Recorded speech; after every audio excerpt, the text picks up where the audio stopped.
इस गोयल मेरे साथ है संत शिरोमणि रविदास पीठ के राष्ट्रीय प्रभारी शरद कुमार जी। शरद जी, आज आपके guest house Rao guest house में एक आयोजन हुआ, क्या था वो?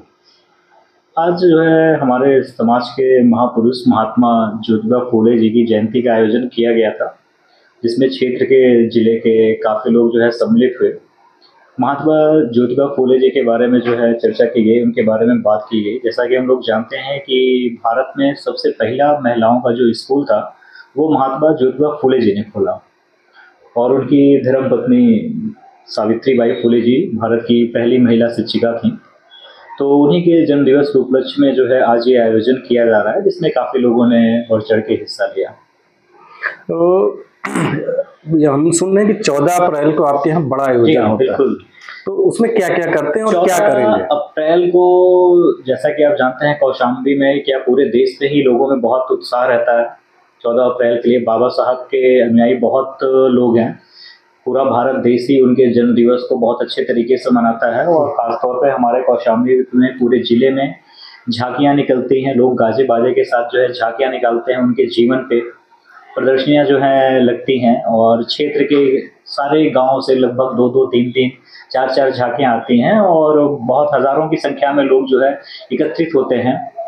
नहीं, अभी मैं सुन रहा हूँ, मैं सोशल मीडिया से आपके जुड़ा हूँ कि आपने आपके गेस्ट हाउस में जो है एक आयोजन होगा। बिल्कुल बिल्कुल। इस बार जो है एक जो बाबा साहब की जो है सोच थी शिक्षा के लिए, तो उसको लेके एक राव पैलेस गेस्ट हाउस में एक प्रदर्शनी का आयोजन किया जा रहा है, जिसमें बाबा साहब के जीवन के बारे में जो भी उन्होंने कार्य किए हैं, चाहे वो महिलाओं के लिए किए हों, SC/ST के लिए, OBC के लिए, माइनॉरिटी के लिए किए हों, उन सभी कार्यों के बारे में पोस्टर बैनर के माध्यम से प्रदर्शनी के माध्यम में लोगों को जागरूक किया जाएगा।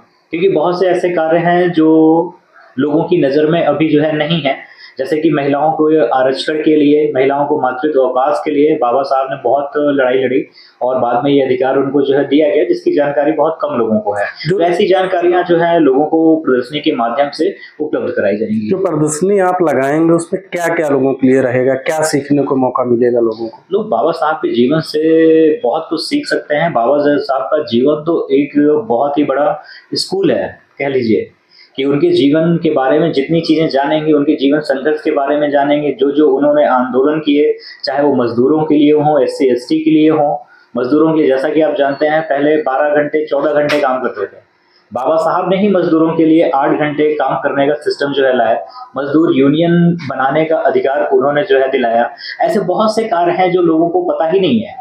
तो जो भी लोग इस प्रदर्शनी में आएंगे, कम से कम उन लोगों को ये सारी जानकारियां जो है उस प्रदर्शनी के माध्यम से जरूर मिलेंगी। ये बाबा साहब ने एक काम किया था महिलाओं के लिए, उस पर क्या आपकी प्रदर्शनी में? बिल्कुल। बाबा साहब के द्वारा किए गए सभी कार्य, वो चाहे जिस कैटेगरी के लिए हों, चाहे महिलाओं के लिए हों, चाहे पुरुषों के लिए हों, चाहे जिसके समानता के अधिकार, उन सभी कार्यों का, उन सभी आंदोलनों का और जो भी उन्होंने संविधान में जो है चीज़ें जो है लाए, जिसके लिए उन्हें बाकी लोगों का विरोध भी झेलना पड़ा, उसके बावजूद उन चीज़ों को उन्होंने संविधान में सम्मिलित किया महिलाओं के लिए और SC/ST के लिए, OBC के लिए, माइनॉरिटी के लिए। तो उन सारी चीज़ों को यहाँ प्रदर्शनी के माध्यम से जो है लोगों को दिखाया जाएगा।